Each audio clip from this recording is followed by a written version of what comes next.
Good afternoon, ladies and gentlemen. Today we pay special tribute to Senior Master Sergeant Pat Maguire on the occasion of his retirement from the United States Air Force and the Virginia Air National Guard. We are honored to have with us as our presiding official for today's ceremony, Brigadier General Catherine Jumper, Joint Force Headquarters Virginia Chief of Staff. Sharing this special occasion today are many friends, family, and special guests. We are extremely honored to have in attendance Pat's family and extended friends, which include his spouse, Lisa,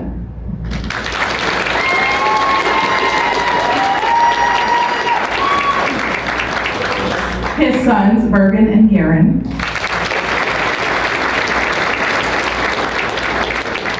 and all of his family and friends who took time to be here today.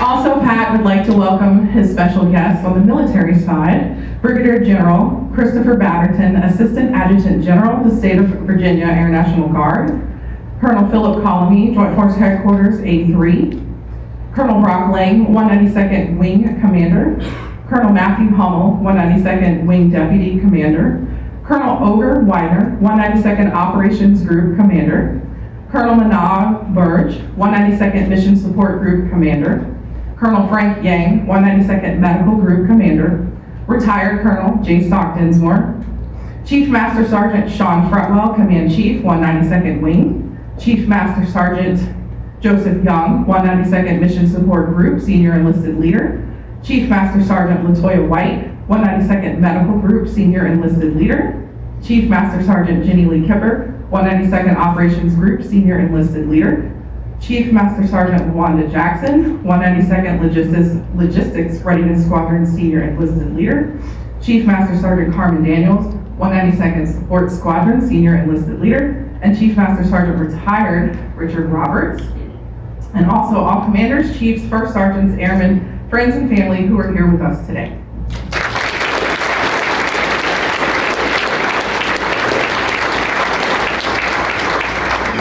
Ladies and gentlemen, please stand. For the entrance of the official party, the presentation of the colors by the 203rd Red Horse Squadron Honor Guard, and remain standing for the singing of the national anthem by Senior Airman Sarandon Emanuel.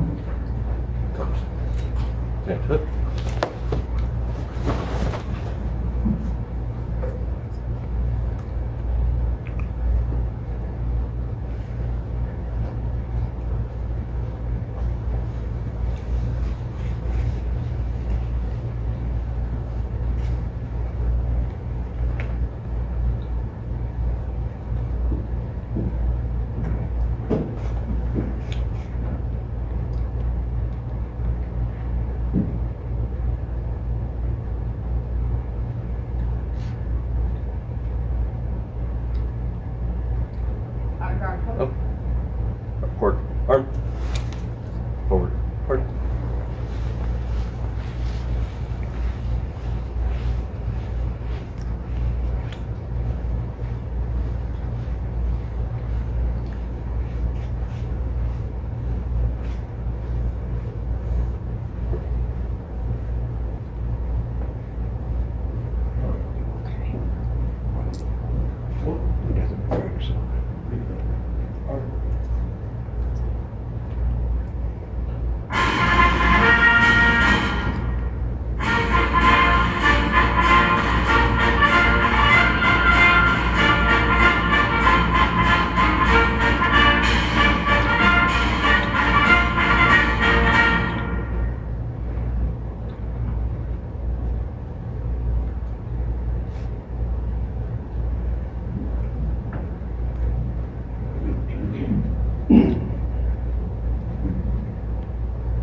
Oh, say, can you see by the dawn's early light what so proudly we hailed at the twilight's last gleam, whose broad stripes and bright stars through the perilous fight o'er the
Thank you to a 3rd Red Horse Squadron Honor Guard and Senior Airman Emmanuel. Ladies and gentlemen, please be seated.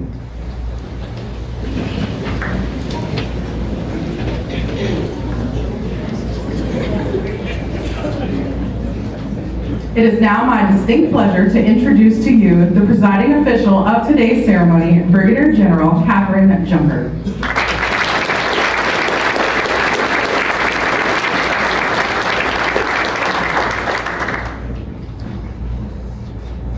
Well, thank you, everybody. What a great day to be here to celebrate Pat.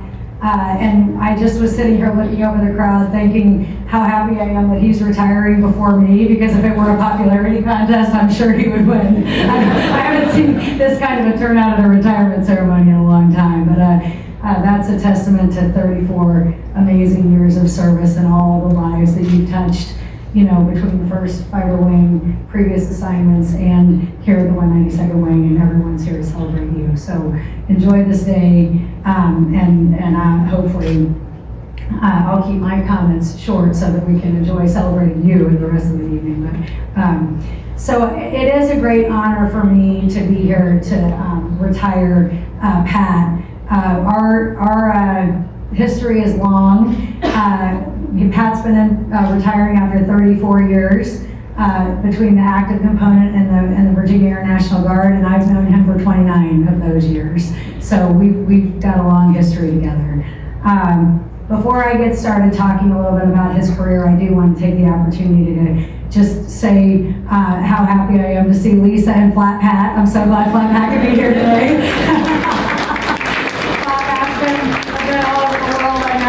It's great to see him sitting in the front row, and his smiling face will keep me on point here. And also to welcome your boys, Bergen and Garen, and so nice for you all to be here to celebrate your dad, and for us to also have the opportunity to say thank you to the 3 of you for the sacrifices that you've made that have allowed Pat to serve honorably for the last 34 years. Knowing how much he gives to this wing and everything that he's done over these last 34 years, I'm a little bit scared for you, Lisa, because I don't know what he's going to do with all that energy. But good luck with that. I'm not really sure. I'll make sure you have my number so you can give me a call. If you need me to put him to work, I'm sure we can find something to do for him in retirement. You know, the impact that Pat has made over his career, you know, just to the overall readiness of the 192nd Wing, to the development of our unit deployment managers, as a mentor to, you know, from a log plans perspective, but also from a unit deployment manager perspective, and all of the experience that he brings with him every time he walks in a room. The bar is set so high, and you know, there's very few people that I would say are irreplaceable, but I think that that's going to be the case with you. You know, he is foundational across this wing. There is no room that Pat walks into that everyone in the room doesn't know who he is. You know, and they know what experience they have. They have a story with him. You know, they've maybe good or bad, I don't know. Hopefully mostly good. You know, there's just, he is so widely known throughout every single corner of this wing, and the impact that he's had is truly remarkable. Many of you all know that I started my career nearly 29 years ago here at Langley Air Force Base. You may or may not know that I started my career here at Langley Air Force in the aerospace ground equipment flight, which was where Pat and I met for the first time. At that point, he was had been in the Air Force for 5 years, and was a senior airman who had been stationed at 4 different bases. One might question how he figured out how to make that happen. Apparently he figured out how to ride the wave of base closures through every premier assignment that every airman wanted from the time that they got in. So he was at Keflavik, he was in Spain at Zaragoza, is that right? Zaragoza. He was in Aviano, and then he was in the Aleutian Islands. I mean, in 5 years. So, you know, so he thought he was like a, you know, pretty amazing airman when he rolled into Langley at 5 years in the aerospace ground equipment flight.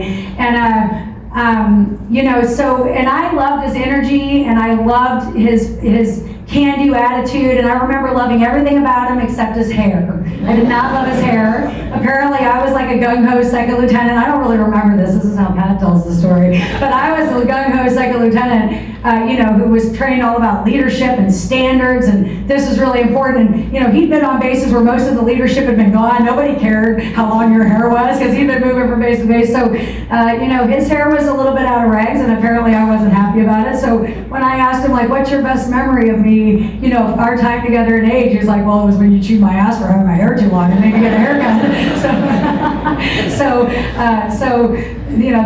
That was his best memory of me, and I would argue that my best memory of him, during that whole time in age, I was a brand new lieutenant, so I was doing all the things that they told lieutenants we should do. I was going out and asking questions about, how to service generators and trying to figure out how to change oil. And, there were only a few people who I really felt comfortable going to and asking, like, hey, can you show me? Or I don't really understand. And Pat was always one of them. And he always answered my questions. He never made me feel too stupid. And just his can-do attitude and the fact that he was everywhere. He's just one of those guys that, like, everything he needed, anytime something needed to be done, he was right there. Like, I can do it, I can make it happen. And that's my best memory of Pat during those early years. That can-do attitude and just make it happen attitude resulted in him winning the 1997 First Maintenance Group Maintenance Professional of the Year Award. And I remember it so distinctly because, like, that was my airman and age, and I was so excited about it. And we were a F-15 wing, and to win the Maintenance Professional of the Year as an age troop, as an airman, is pretty remarkable, and just a testament to the dedication and the pride that Pat takes in everything that he does.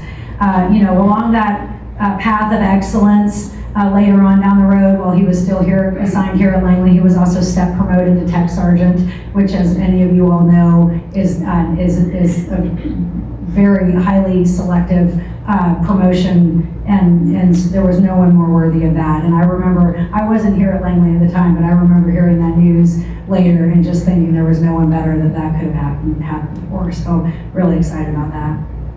So in 2005, Pat decided to make the leap to the Virginia Air National Guard, and in standard base closure trend fashion, he committed to the Air National Guard when the Air National Guard was in Sandston with F-16s. He was assigned in March of 2005, and in October of 2005, Sandston closed, and the base moved here to Langley, and we joined in our classic association with the first.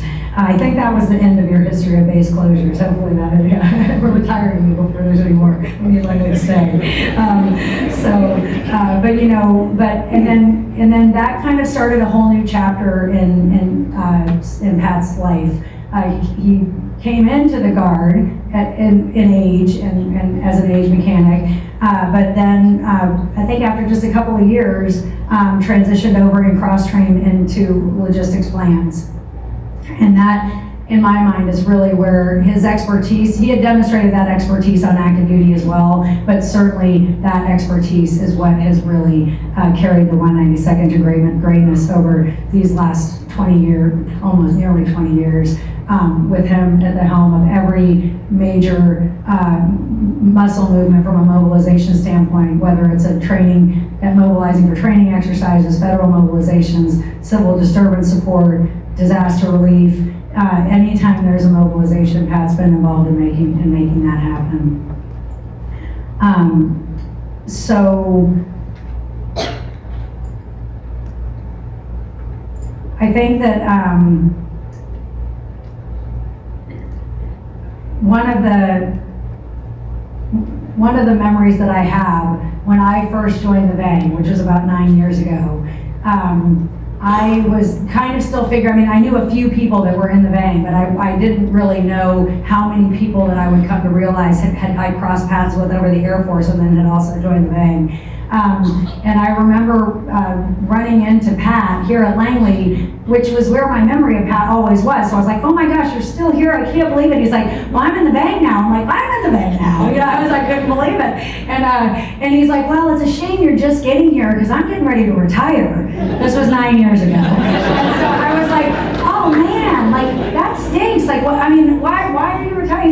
AGR, I've been around for a while, and I just think at some point your runway runs out, and I was like, oh man, well, yeah, you were still a Red Horse at the time, so our paths weren't crossing frequently because I was here at the wing in a squadron command position. And so, months would go by and I'd be like, well, just make sure I know when your retirement is, and so then 6 months would go by and I'd run into him like, when's that retirement? He's like, oh, I don't know, I think I'm moving back to the MSG. And then months more would go by and I'd run into like, what, how are things going? He's like, great, I'm taking this new job. And like 9 years later, here we are, it's still here. So I can't tell you how happy I am that over the course of the last 9 years, certainly that's a testament to the value that you bring to the organization. That every time you kind of think that your runway has run out, the wing leadership has found a way to keep you on board because your skill set and your dedication and knowledge is that valuable that we want to keep you on our team. And so, and that's probably my biggest takeaway. Over the course of my military career, I've kind of built my list in the back of my head. I call it my go-to-war team. But, like in my mind, if I could pick my best team of airmen that I've worked with over the course of my career, and I told like top 20, Pat Maguire has always been on that list of my go-to-war team. And so it's just such a pleasure and honor for me to have been able to have met you all those years ago and learned so much from you, in my early stages of my career, and be standing on the stage serving with you now after 34 years, and having the opportunity to help you close this chapter in your book. Your passion to serve and your support of this organization and the tireless dedication that you have given to every single airman in this room, and certainly countless airmen who were not able to make it here today, that will never be forgotten. And you have touched so many lives in this wing, and it's just important for you to always have that to reflect on, and just always remember how many people you've impacted over these 34 years. And, in the words of Colonel Lobash when he was our wing commander, although, now I feel like it's fairly all those years ago, really, but, always remember that you are the bang, and you are representative of everything that makes this unit great. And it's just such an honor to celebrate you today. Thank you.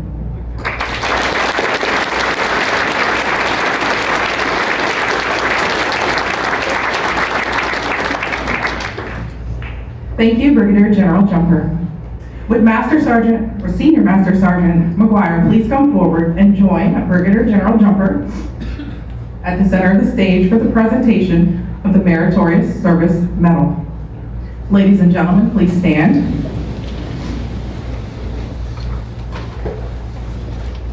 Attention to orders. Citation to accompany the award of the Meritorious Service Medal, 2nd Oak Leaf Cluster for Senior Master Sergeant Pat Maguire. Senior Master Sergeant Patrick S. Maguire distinguished himself by meritorious service as Logistics Plan Superintendent, 192nd Support Squadron, Joint Base Langley, Eustis, Virginia.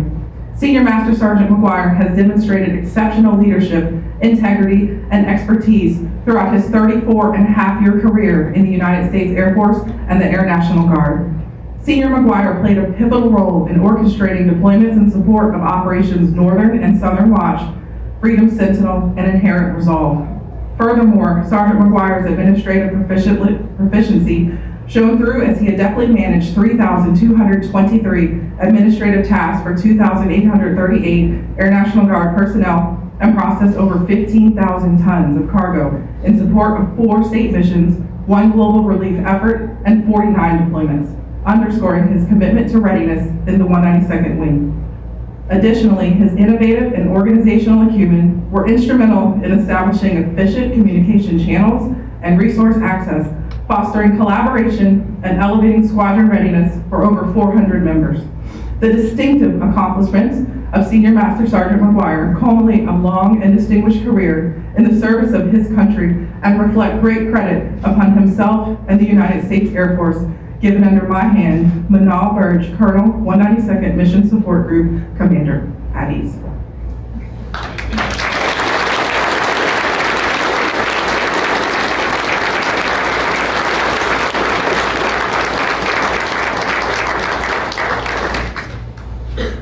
Brigadier General Jumper will now direct the publishing of the retirement order. Publish the retirement order. Attention to orders.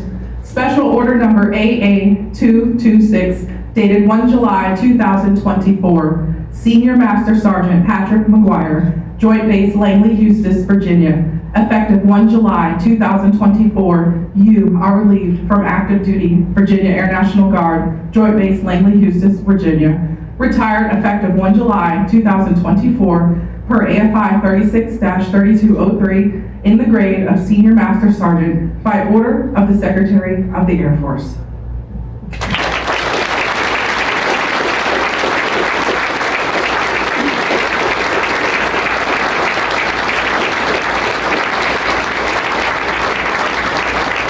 Ladies and gentlemen, please be seated.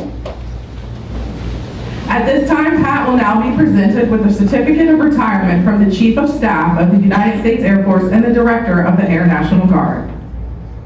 It reads, Certificate of Retirement from the Armed Forces of the United States of America.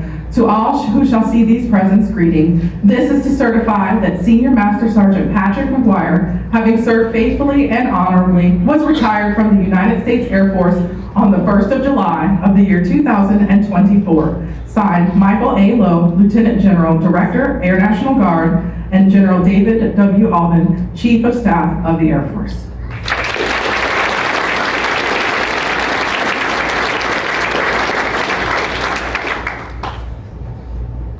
Senior Maguire, we are also pleased to present with you a Presidential Certificate of Appreciation, which reads, Certificate of Appreciation for Service in the Armed Forces of the United States of America. Senior Master Sergeant Patrick Maguire, I extend to you my personal thanks and the sincere appreciation of a grateful nation for your contribution of honorable service to our country. You have helped maintain the security of the nation during a critical time in its history with a devotion to duty and a spirit of sacrifice in keeping with the proud traditions of military service. Your commitment and dedication have been an inspiration for those who will follow in your footsteps, and for all Americans who join me today in saluting you for a job extremely well done. My best wishes to you for your happiness and success in the future. Signed, Joseph Biden, Commander-in-Chief.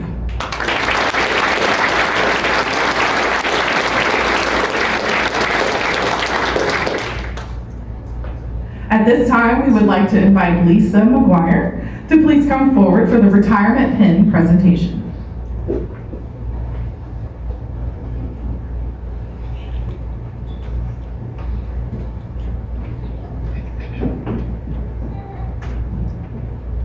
The retirement pin is presented at the retirement ceremony to signify membership in an elite organization of men and women that have served the United States Air Force and their country with pride, honor, and distinction in wartime and in peace. Ma'am, you may please pin him.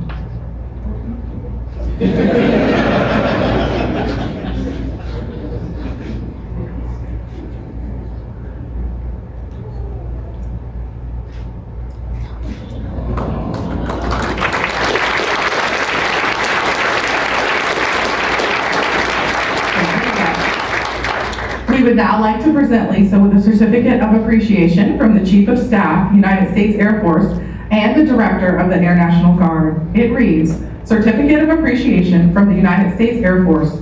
In grateful appreciation, the United States Air Force presents this certificate of recognition to Lisa Maguire for the commitment and numerous contributions that made positive impacts to the nation's defense. Thank you for the support which gave strength and purpose to your spouse's service.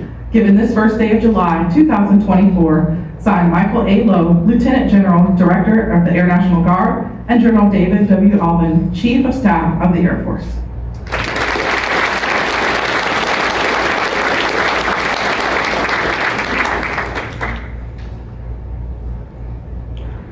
And at this time, we will present the Military Spouse Medal to Lisa Maguire. The Military Spouse Medal is presented to Lisa Maguire. The spouse does not wear a uniform, yet they serve their country. They do not acquire nor wear ribbons showing where they have been, yet they go. They did not ask for the duty they perform, yet they unwaveringly serve to their best ability. They serve, yet they are not honored with trinkets or pieces of cloth showing their service.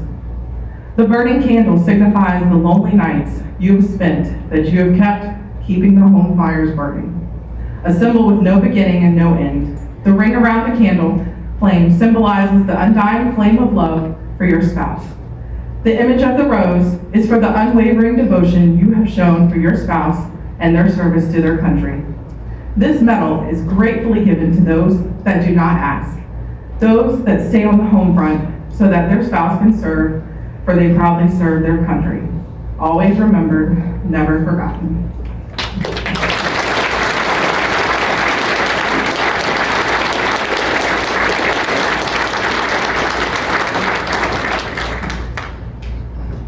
Thank you, Lisa.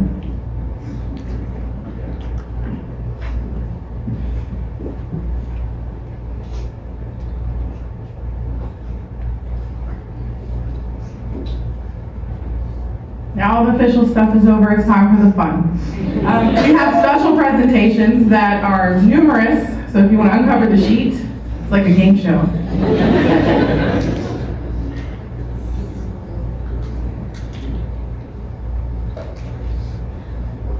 And who would like to go first? I would. All right. So representing the Log Clan shop, Master Sergeant Campbell has something to present. Yep, so Pat, definitely, we definitely enjoyed having you. My supervisor, our superintendent, came in and did such a great job. A lot of things that I wouldn't even thought of. You definitely came in, hit the ground running. It's been amazing to work with you, and I, for one, I'm definitely honored to have worked under and with the Senior Master Sergeant Patrick.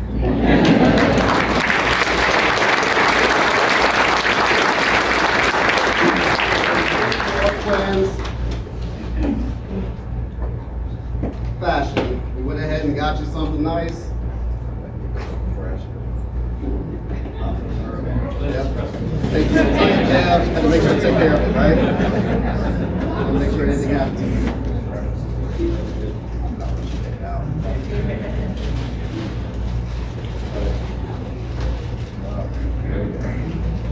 True godlike fashion.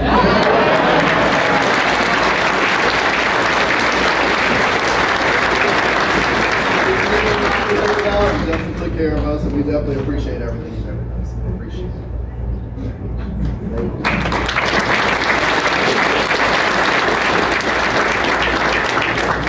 Thank you, Sergeant Campbell. Up next, we have Sergeant Moore and Chief Jackson. Oh, just Sergeant Moore coming to the stage. Representing Soup Soup.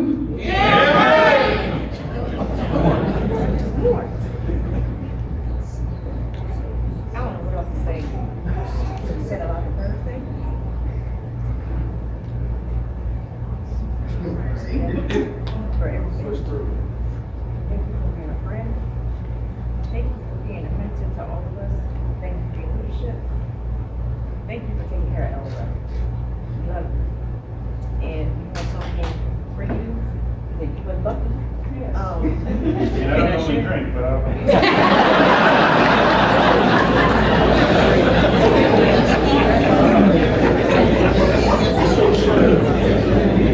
The lie detector determined that was a lie.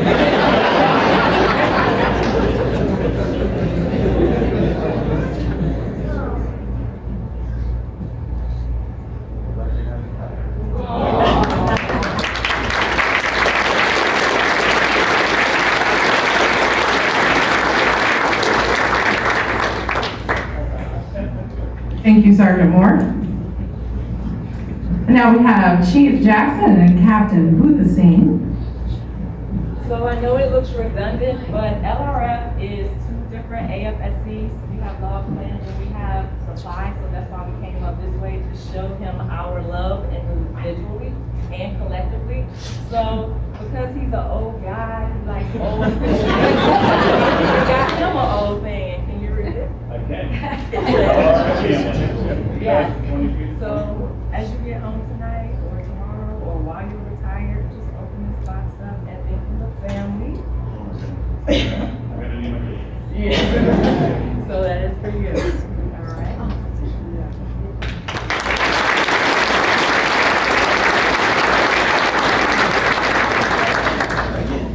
that you're much of a drinker, but No.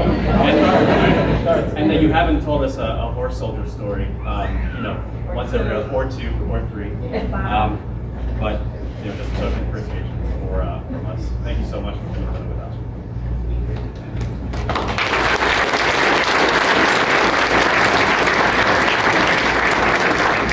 Thank you, Chief and Sir. Next we have Airman Beckett representing the Security Forces Squadron. Okay, I'm Security Forces. I want to present you this hammer. Congratulate you. Wish you the best over your retirement. Hope to your retirement. We're really missed. Really do appreciate your support side. Best luck.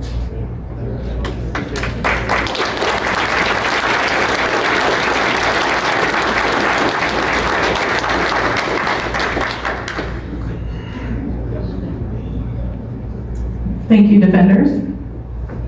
And next we have Senior Bond from the 203rd Red Horse Squadron with a presentation.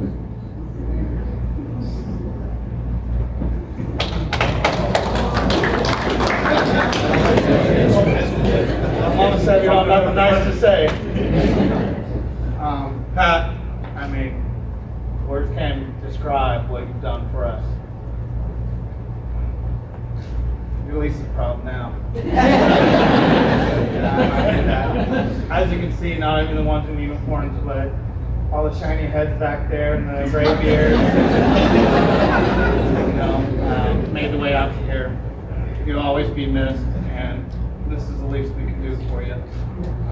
But we're gonna miss you, brother.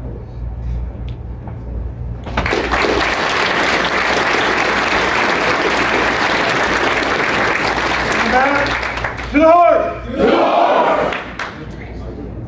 Thank you, Red Horse Squadron. We now have Lieutenant Colonel Shan and Chief Daniels from the 192nd Support Squadron. All right, for 34 and a half years, there's no way we could just give one percentile, so we got multiple.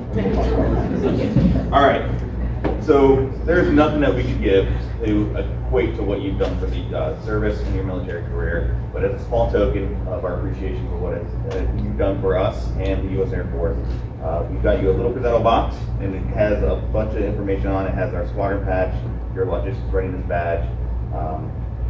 Inscription says, "Thank you for 34 and a half years of service to this nation and the men and women of this 192nd Support Squadron. New adventures await you. Enjoy the ride." But one of the most important things, right, when you talk about leadership and what you've done for the 192nd and the military in general, is you have left a lasting impact on us. Leadership is about making others better as a result of your presence and making sure that impacts last in your absence. I think you've done that. I think everybody here is a testament to that, and will continue in your legacy. Continue on.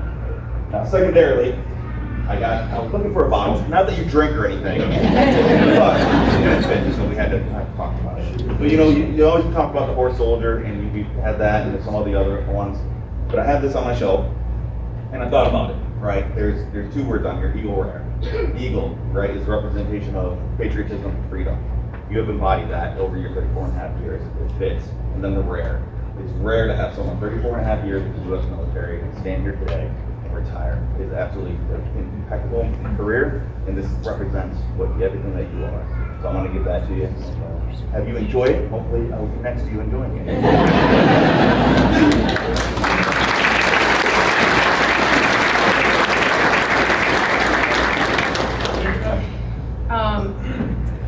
I met C. Maguire in 2009 when I joined the Force as I transferred here to Virginia, and I thought about what I wanted to say to him and what type of leader he is. The single word that came up to my memory was, he's a rock. Okay, he's the rock that his airmen can pick up and throw to defend him. He's the rock that allows people to stand on top of him and soar to the next level.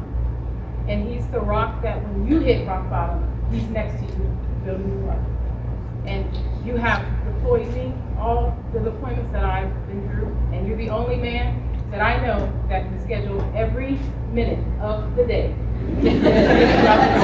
And my fellow Red Horse members, they know that. So you will have to schedule 7 to 4. But I appreciate that, because there was nothing that was left unturned.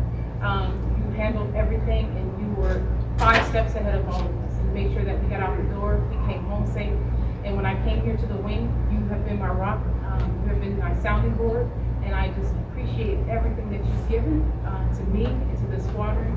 And your fingerprints are all over this squadron, and I love you, and I'm right around the corner from you all, so I'll be with you.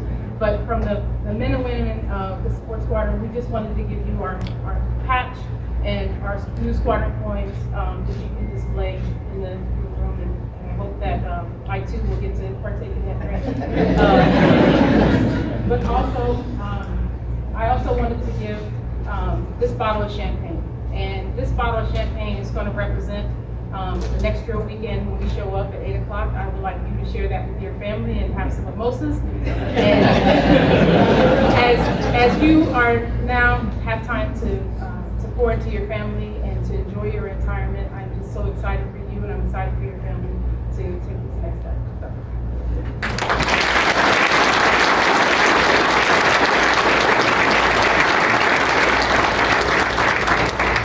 Up next, we have Chief Young representing the Mission Support Group.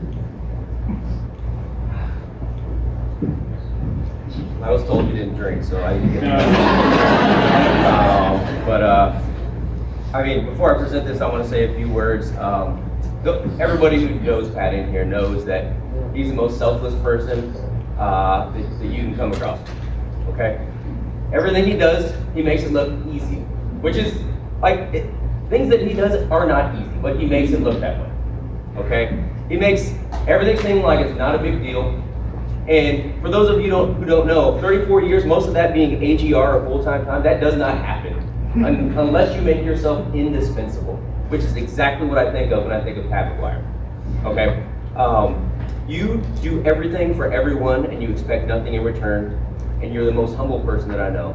And if all of us could just have a little bit of what you captured, we would all be better for it. So we are so grateful for your service, in particular to the MSG. Words can't describe how much you mean to us. Thank you, and good luck in the future.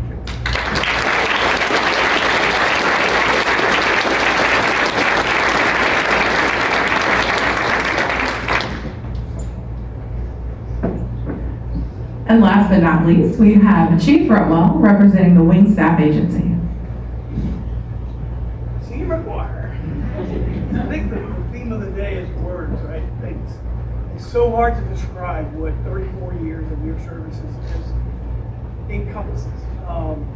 Thinking about the experiences you've shared, the accomplishments you've achieved, the relationship you've built, which really is a testament to what an amazing airman and a leader you've been. Trying to think of things that might symbolize those words. If I was to try to describe it all, we would spend your whole entire time talking about how amazing and everything you've done for us. Symbols that really represent a lot more words than just the image itself. The first one is looking around the room, all these folks in this room. It speaks volume, it just speaks sentences. It just could fill books with the words that this picture describes.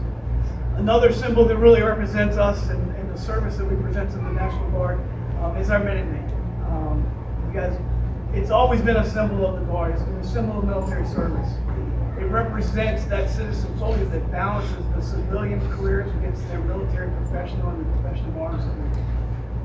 That symbol represents so many more, this one represents so many more things. Because as an AGR, one of our greatest responsibilities is to train our TSGs, our traditional guardsmen, the ones that maintain and balance those two careers and make them as effective as they can be. This symbolizes all of your contributions to this wing and to the state of Virginia. It should symbolize how professional you've been towards all of your traditional guardsmen and how they are all ready to stand, ready to take your place. They're ready to continue the battle. The state of Virginia is directly behind that Minuteman to say that Virginia is in great hands, and it's all as a contribution to the things that we've done with us over the last 30 years. So we wanted to say we appreciate you and best of luck with you.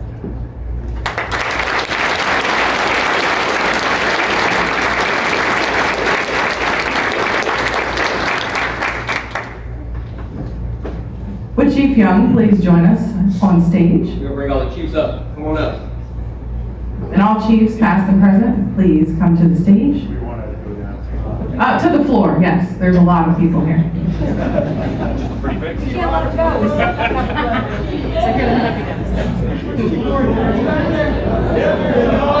Come on, you know who you are. Come on down.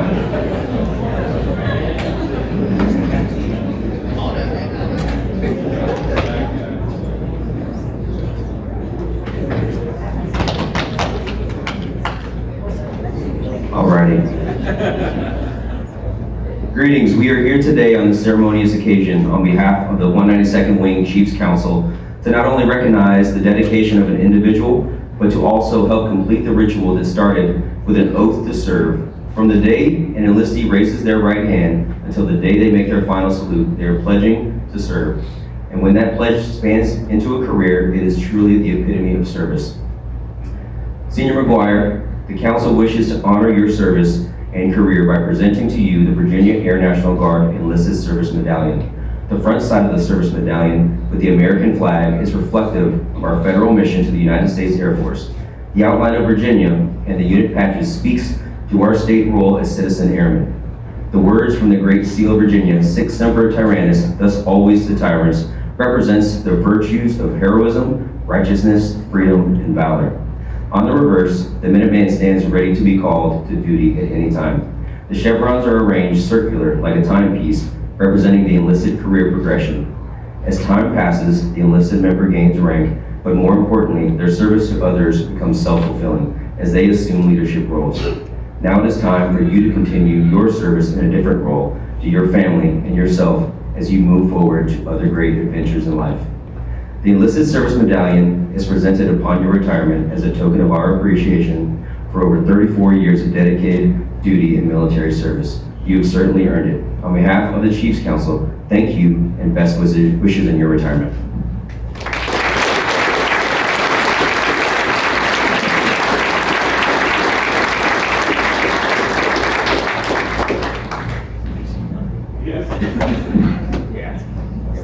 Bring in the homeless. Come on, Richie. Go, go on. So close. Yeah. Go back this way here. Go back this way.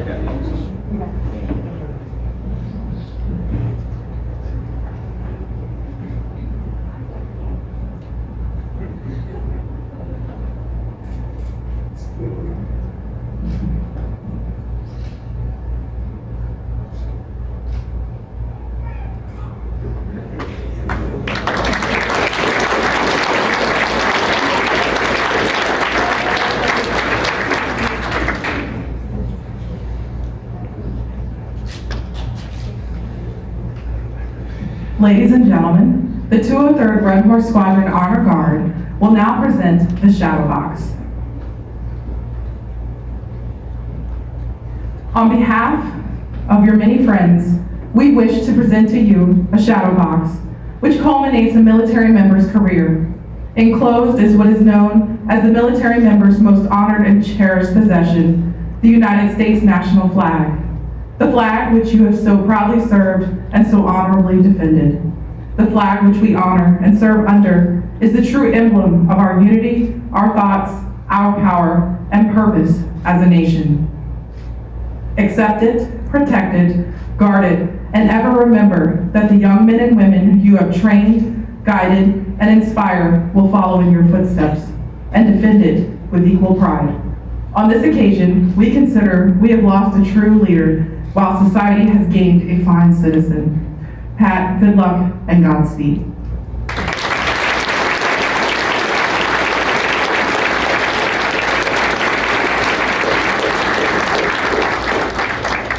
You can finally have a seat, sir. Ladies and gentlemen, the 203rd Red Horse Squadron Honor Guard will now retire the flag of the United States of America.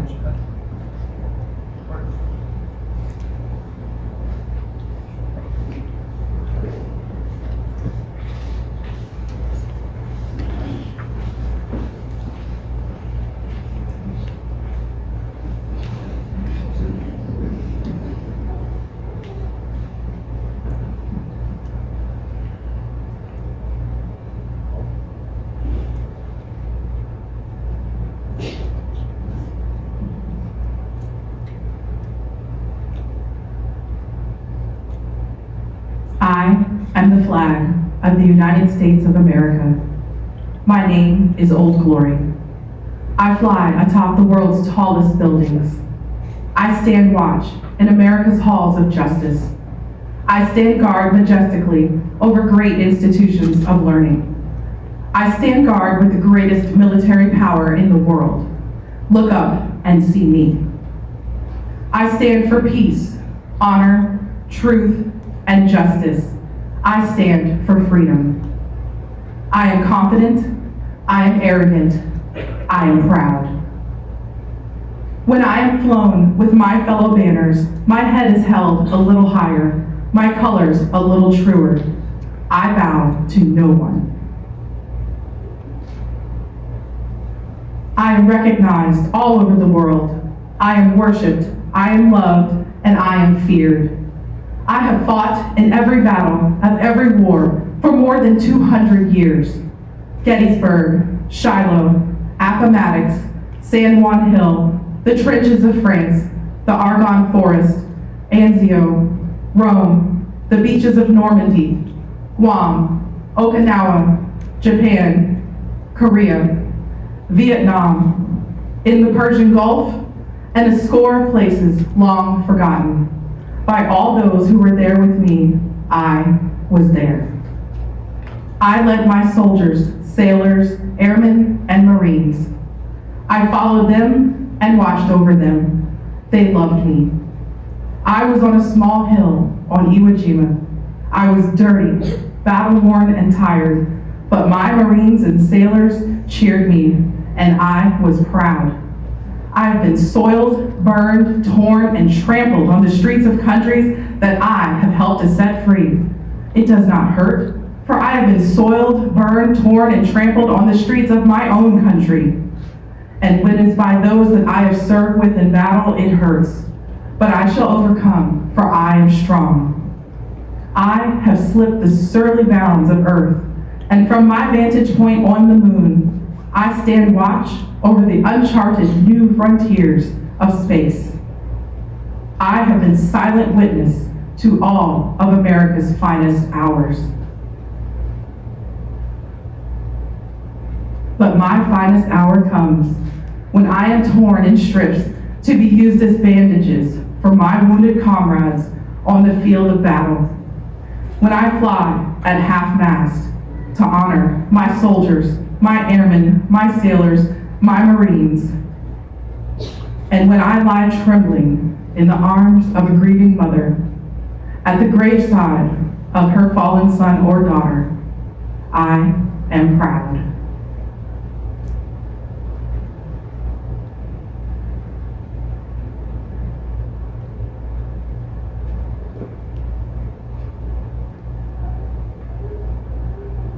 My name is Old Glory.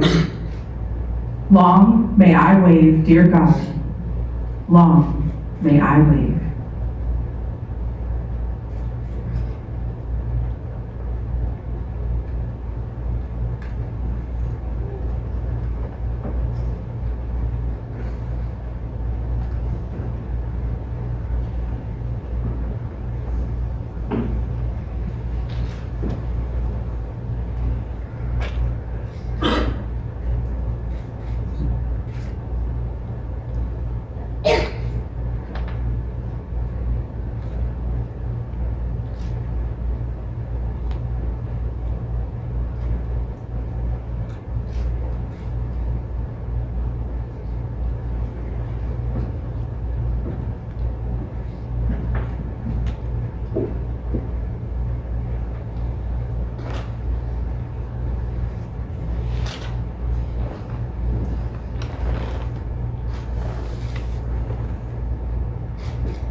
Ladies and gentlemen, it is my pleasure to present to you for the first time, retired Senior Master Sergeant Pat Maguire.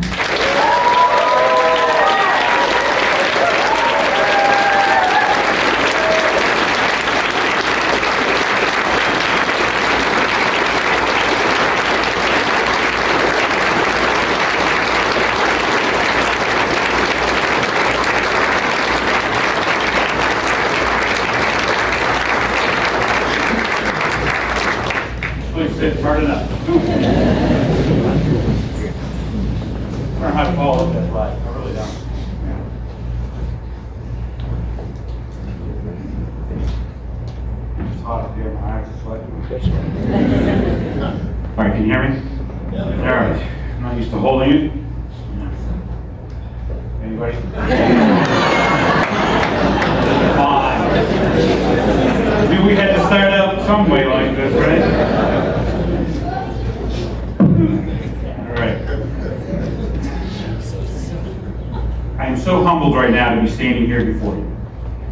I can't think of a better way to spend a Saturday afternoon than surrounded by friends and family. I'm excited to have my family from New Hampshire, down from the village. It's also great to see my non-military friends and here today, my non-military friends here today, along with those that I served with active duty.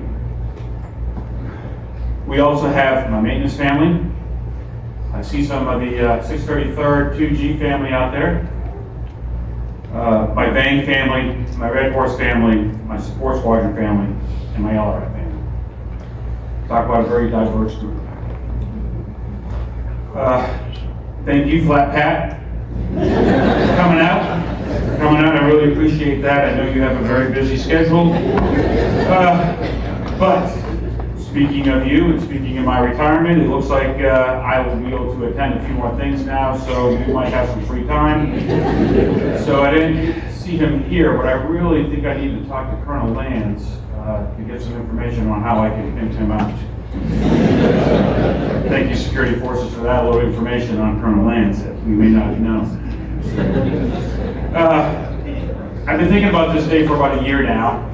Last April, I decided to retire. I knew I had to wait till July to drop my paperwork, but mainly, I wasn't thinking about the ceremony. I was really just thinking about what I was going to say today. 34 years. It is a long time when you say it that way. So I've been carrying around a little notebook with me everywhere I go for the past year, and I would write down a name of somebody that I thought of, or a story that I wanted to say, or just share some little nod of advice that I've learned over the years. We don't have that kind of time. So, because I filled that book right up. So today I just want to kind of keep it short. I want to keep it kind of PG. We might go PG-13. Can't promise. Sometimes emotions get away with me. But if anybody ever wants to hear a good story, it looks like I have some libations that we can talk over it. So always available. And I always like to put a disclaimer anytime I get up to talk in front of a group, especially to do a speech, like my promotion speech and this one. Today will be a roller coaster of emotions, and I know in order for me to make it through this, I'm going to put all what I consider the hard stuff at the end. So don't think that I forgot something or forgot someone. It's just how I do things, and it's my day, so that's what we're doing. Also, for all the smartasses in the room, anytime I mention the 90s, I'm talking about the 1990s, not the 1890s. I'm not that old. I may act like it sometimes, but I'm not that old. So, with that, please bear with me as we proceed, and buckle up, because here we go.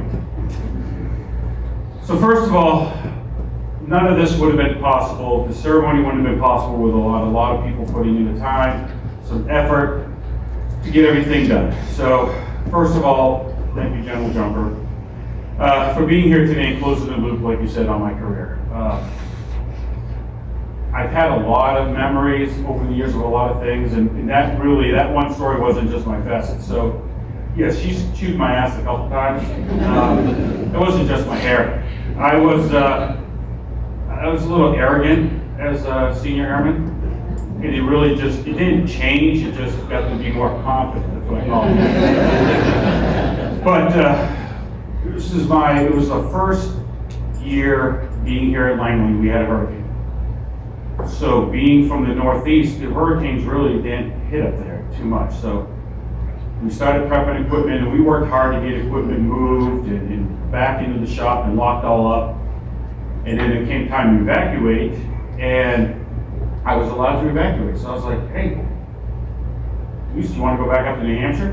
We got a couple weeks off because it looks like the hurricane's going to hit here and just level this place. It shouldn't be anything left. So I was given permission to go a few hours away out of the storm's way. So in true Pat Maguire fashion, I was given an inch and I took a damn mile. Actually, I took about 400 miles because we ended up in New Hampshire. So next day I get a phone call. Hey, storm's cleared, need you back to work. You're welcome. What do you mean storm's cleared? Well, we didn't have cell phones at the time, so I just played it up that I never got the message. So I called, well, we both hauled ass, and we finally got to Maryland, we called, and I said, oh yeah, I just got cell reception, you know, lying my ass. So, showed up to work the next day, and again, as many times as I had to do before, I had to go to see General Jumper in her, at the time, Second Lieutenant Jumper in her office, and that moment, along with the hair moment, I knew she was destined to be a general. Because as a second lieutenant, and I think it's in her blood, she just laid in me. Oh my God. It must have helped a little bit, because I'm still here. Still here. And I refuse. I don't give a damn how bad that hurricane is. I refuse to leave. Can't do now. I will ride it out. Don't care. Nope, not leaving.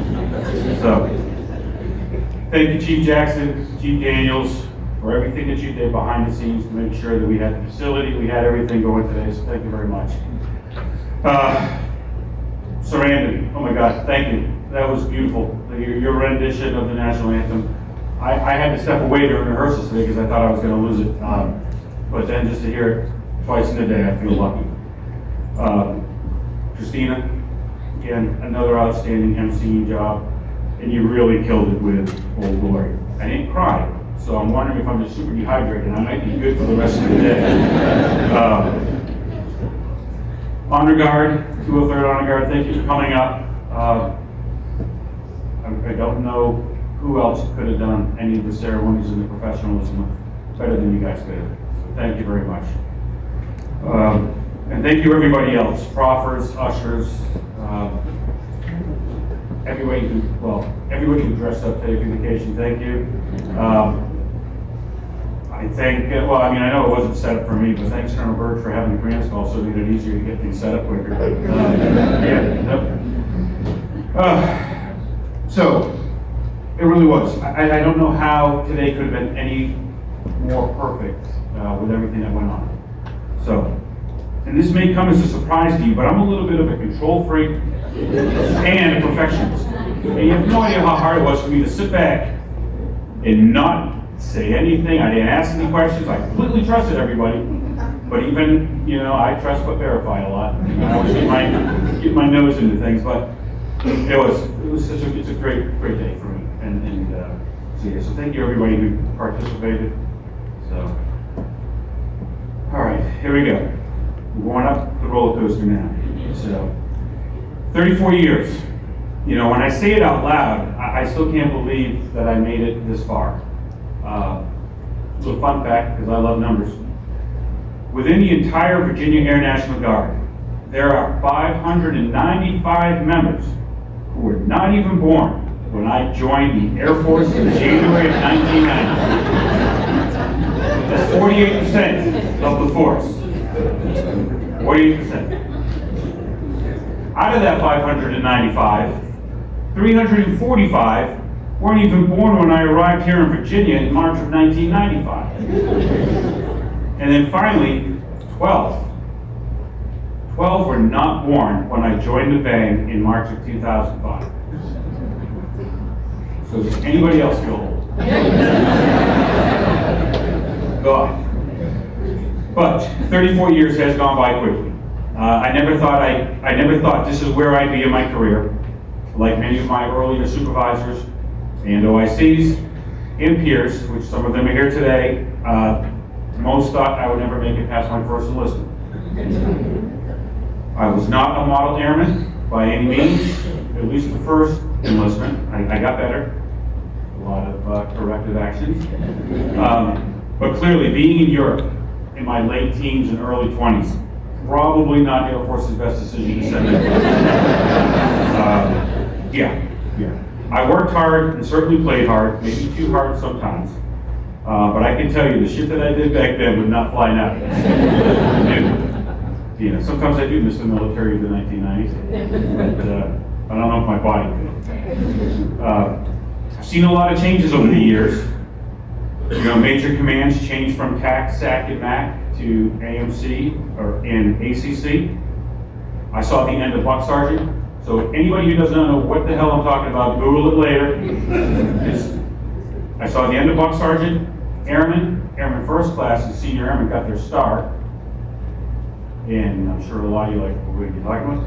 Anyway, Airman, A1C, and Senior Airman used to just be a solid chevron. There was no star that was colored. So if you look at my shadow box, because I'm old, my A1C and my Airman do not have a colored star, but my Senior Airman is changed over.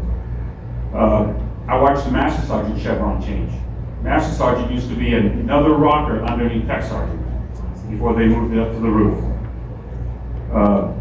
Service dress has changed 3 times.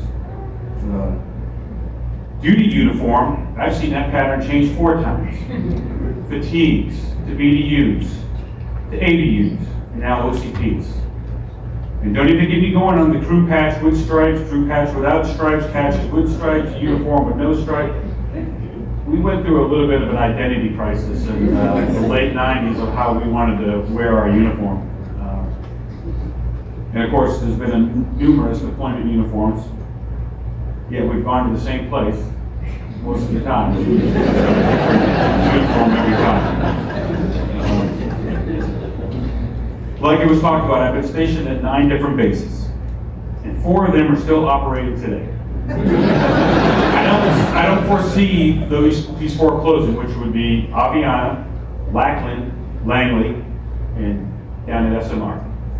Now they did change the name at SMR, so I don't know if that doesn't kind of counts. It's change. Here on Langley, I watched the F-22 replace the F-15. I watched numerous facilities be rebuilt, added, changed. The 633rd Air Base Wing Headquarters building used to be a shop at. Yep. Lisa and I used to walk there all the time and get a VHS. For those of you that don't know what that is, is it a museum? And then we would walk home and watch it. I watched the 1st Equipment Maintenance Squadron and the 1st Component Repair Squadron become the 1st Maintenance Squadron. Which, because of that, now I have a coffee cup that's probably older than most people, which would probably be about that 345 number, because I haven't eaten enough coffee. And I still have some of the t-shirts, when we wore brown t-shirts with the logo, and even some of the black ones. So, but the one thing that hasn't changed over these 35 years is how I feel about the military. I love serving in the military. I am living the dream. I know a lot of people say that when you ask them in the morning, hey, how you doing? I'm living the dream. But I am. I'm living the dream. I love it. Sometimes I can't believe I get paid to do this. I think I get paid to do this. Do I get paid to do this? I don't know my money. That's a funny thing. But again, stories over drinks later. But I'm simply fulfilling childhood dreams. As a kid, I always loved jets and planes and just everything up in the sky. I remember going to air shows at Pease Air Force Base in New Hampshire, just being in awe of everything that was there, between carriers, tankers, fighters. And now look, I spent 60% of my career around flight line and around jets. Now, I may not be on the flight line now, but I still hear a flight, and I still love it. I always loved playing with Tonka trucks. Matchboxes, Tonka trucks, playing in the dirt. And then who would have thought that I would have been 14 years with Red Horse? Granted, I was not a playing in the dirt guy, but I was still allowed to operate equipment every once in a while under strict supervision.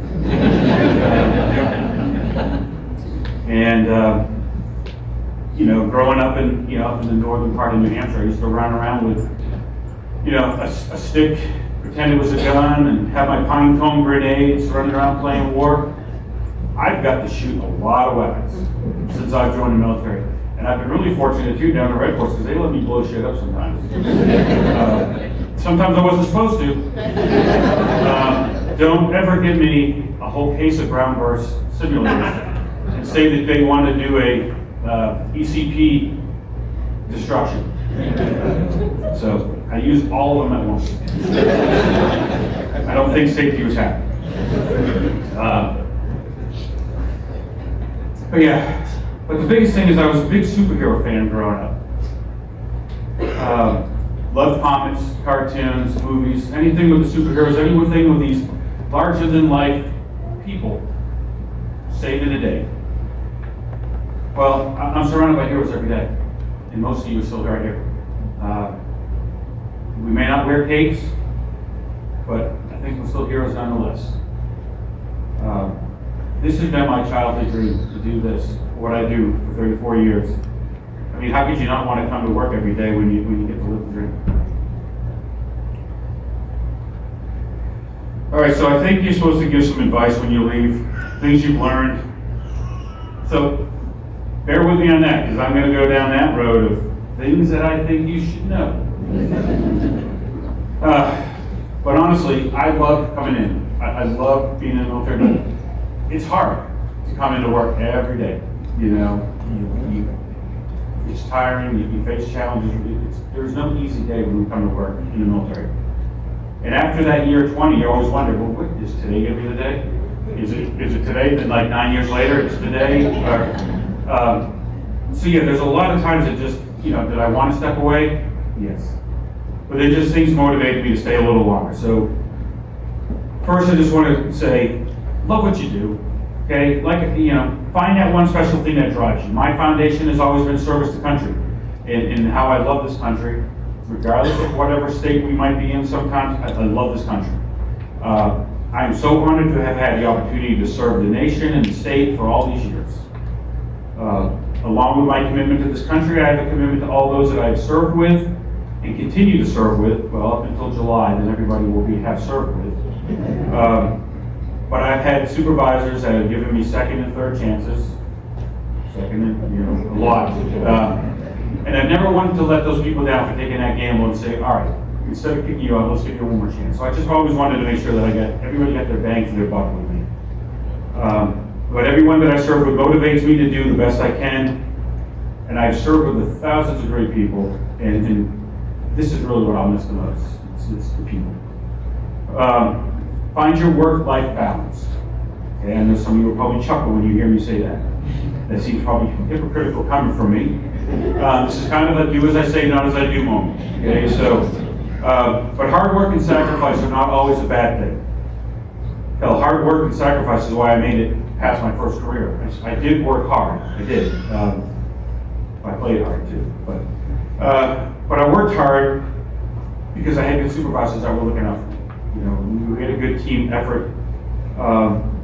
As a young airman, I may have been a pain in the ass, but I never got into trouble or well caught, other than my hair. You couldn't hide that, But the mission always came first.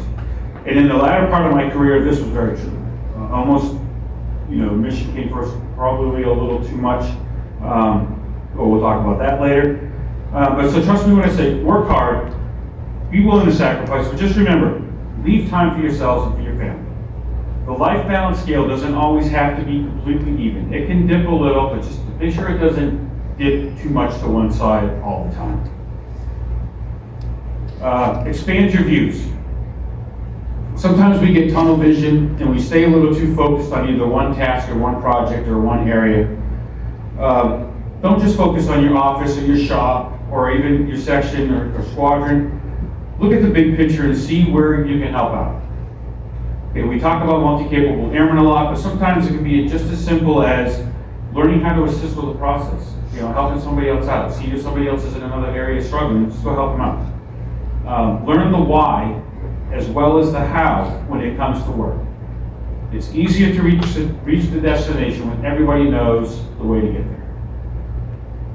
Know your importance. Not everyone gets the opportunity to wear the uniform, or as I like to call it, my super suit. I said before, I'm surrounded by heroes, and I do not say that lightly. What we do is critical. No matter your job, everyone plays an important part in the defense of this country and state. And just remember, you are a warrior. And lastly, and perhaps most important, take care of those around you. If you know me, I know I believe in family isn't always blood. Family is what you make it. Family is never giving up. Family is never turning you back on the ones you love. And family is forever. We all wear a different name tag on the right side of our uniform. We may even wear different patches on our sleeves. But we all wear the same patch, and we all wear the same name tag on our left side of our uniform, which is right above our hearts. You know, Lisa and I have a little sign that's in our house, and it says, family is everything. Everything else is just everything else. So family comes first. And don't be afraid to open your heart. We are a business, we are the military, but you can still open your heart, you can still lead with your heart. Your heart can lead your mind. After we are all family. And everyone in this room and everyone that I've served with is definitely my brothers and sisters. All right. That was my little words of advice. And now things are going to get we're coming down on the roller coaster. We're going to get ready to hit that first loop. So, like I said, I've served with thousands of great people, and I could spend hours up here sitting here thanking everyone. But I know we have limited time, and we really have some good celebrating this week. So, thank you to my civilian friends and family. Thank you for all your support to me, Lisa, and the boys over the years. Thank you for being there when I was not around. And thank you for not casting us out when I got kicked out of the local pool, or I went on a little bit of a run. Sorry I beeped the Union van. So my military side doesn't, some of you may know, but tequila make you new. And heaven forbid, if this was a karaoke, you might shut me down. Thank you for all the retirees who have blazed the trail before us. Thank you for being here today, and truly thank you for your service. Thank you to my Guard family. One of the biggest reasons I have been able to succeed in my military career has been because of such great professionals within the Guard. I'm not going to lie, when I was getting out of active duty and thinking about the Guard, I was the typical active duty member who didn't think the Guard was serious. Thank you for all proving me wrong. Being part of the Guard for 19 years, I've learned so much from everyone, and I hold the deepest respect for our DSGs and our full-time staffs. You know, being a DSG, you ask, a lot of DSGs ask me, how could you do this for so long for full-time? How can you do what you do? You know, I'm balancing 2 tennis balls in my career, you know, family and work. You're balancing military, family, civilian work. That's 3, I can't even juggle 2 balls sometimes, I drop them. And it amazes me what everybody does as a DSG to balance the lives and still serve our nation and our state. So, thank you for your service. Thank you to my LRF family. I came up here a couple years ago and just in true Pat Maguire fashion decided, well, once I was given a short leash to run be the superintendent of this shop, everybody just accepted me well. I changed a lot of things, I put a lot of Red Horse practices into things, but everybody was pretty cool with it because it worked. Hopefully some of it stays. But it was really an honor to serve with the LRF. You know, I talk about family and everybody's my brother and sister, but I have never been the oldest person in the flight anywhere other than LRF. So other than brother and sister, I felt like everybody's dad. I felt like everybody was my kids, and I didn't treat them like my kids, but I invested so much time in it that I wanted them to have a great professional future. So, Myra, they're all yours. So you're now the oldest. Thank you. So, my Red Horse family. So 14 out of 19 years down in Red Horse. It changes a person. It does. I mean, it's no lie. You know, I used to look like Flat Pat a lot. You know, but I loved it down at Red Horse, and I love everybody there. I love everybody there. The camaraderie. You know, at the time I joining the Guard and being on the flight line, I love being on the flight line, but going down there, that was just what I needed. that bond, that unity. You go out and you hold each other's lives in your hand with what Red Horse does. You deploy together, you go to war together. It's a remarkable experience, and I will never forget anybody in the Red Horse. I love you all. Thank you for your service, everybody from Red Horse. So, all right. So, speaking of my Red Horse family, I have a story that's 2 years overdue. I didn't get a chance to talk about this at my promotion ceremony. I really wanted to, but somebody missed most of my speech. So it's clearly overdue. In 2013, I had the opportunity to come up to Langley, leave the Red Horse, come up here, and surprisingly be in the same job that I'm filling now. At the time, it seemed like a great move. I had a new supervisor who was just shit, really. That's all I can say. And I'm being nice. Anyway, and I told myself I wouldn't razz him, but yeah, I had to. But I felt like I needed to leave Red Horse. Opportunity came up here. I still live right outside the King Street gate, so I thought it'd be really good. I'd start spending more time with family, which was duly needed. But short story version, I wasn't really a fit when I came up here in 2013, or maybe the wing wasn't a fit for me. But to Colonel Huffman's dismay, I did not want to stay. It wasn't her fault, and I know it wasn't my time. You know when it's your time to be someplace, and you really know when it's your time to leave. So what do? Prodigal son, Dad, can I come home? So I called back down to the Horse. Can I come home? Can I come back down? And surprisingly, the answer was yes. So within a year to 15 months, I was back down at Red Horse. Back in my old position. My office hadn't been changed a whole lot from what Sergeant Sheridan did to it. I got my weapon back. Nobody had touched it. It was nice. I still had my everything. It was like I never left. And everything was going really good. But then we started prepping for the deployment in 2016. Which, life is funny. Everything can be going great, and then all of a sudden out of nowhere, life will just come and kick you in the ass and say, nope, we're going to change things. And that time our life in the Maguire household got kind of turned upside down. As a spouse and as a parent, I had never felt so hopeless or helpless, and I still had the deployment coming up.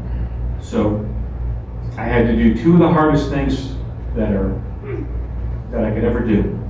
One, I had to ask for help. And two, I had to ask to come off a deployment. I was dreading the conversation that I was about to have. I had just begged to get my job back, and now I'm feeling like I'm going to let people down and let the horse down by coming off a deployment. So, luckily, none of that happened. It all turned out really good. So, Scott, Colonel Dinsmore, thank you for being here. Told you.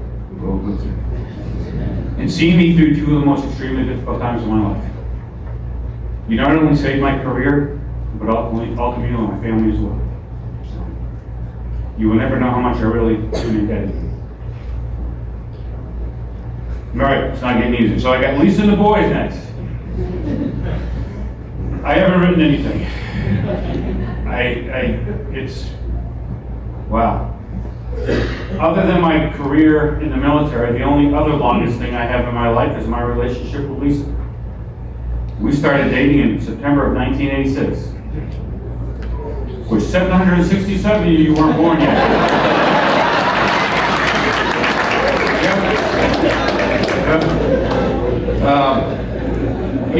It has not been easy living with me. Red Horse changes people.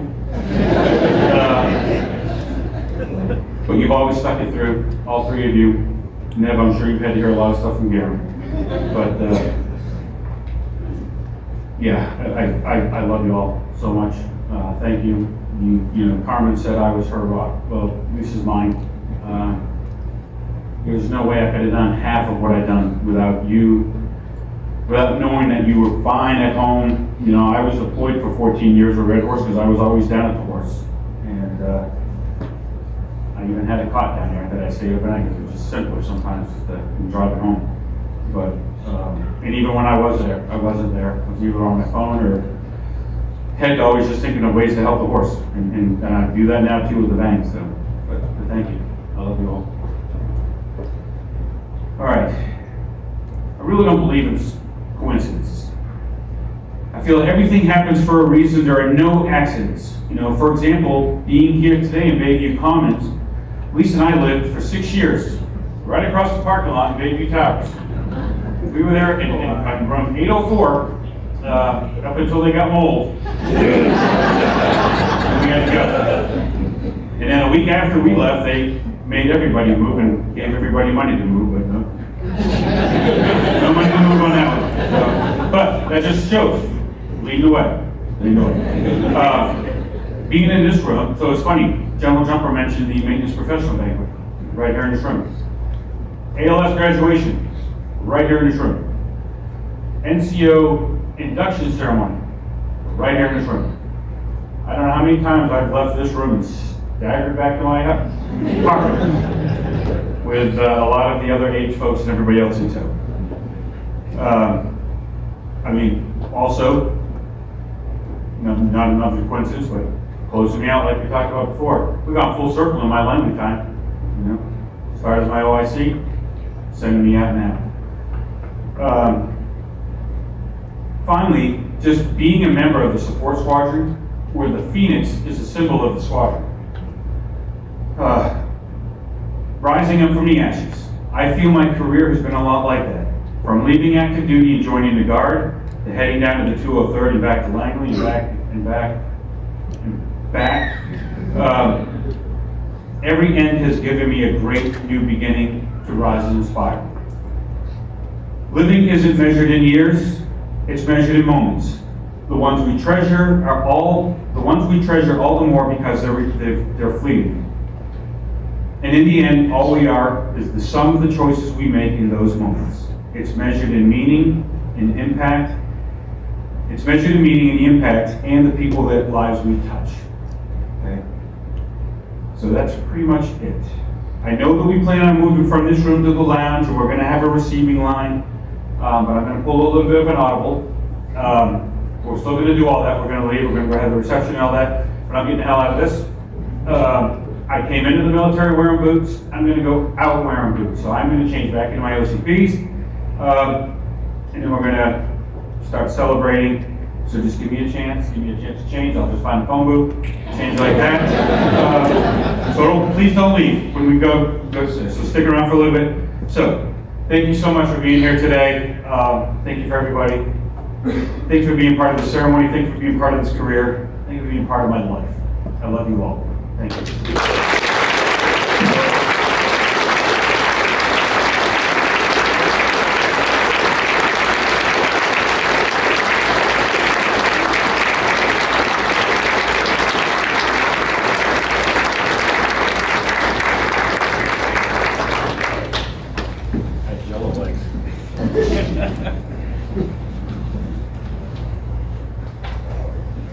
Oh, how'd I do on time? Set the record? Right, you still got it. Senior Maguire, the men and women of the United States Air Force and the Air National Guard are proud to have served with you. Your knowledge, wisdom, dedication, and friendship will be sorely missed by all. We wish you well as you begin your new chapter in life. Please join us in congratulating Pat and his family for their many contributions to the defense of our country through a receiving line and a reception as soon as Pat changes, following the ceremony in the Bayview Club, which is directly across the hall from the ballroom. Ladies and gentlemen, please remain standing for the playing of the Air Force song, followed by the departure of the official party.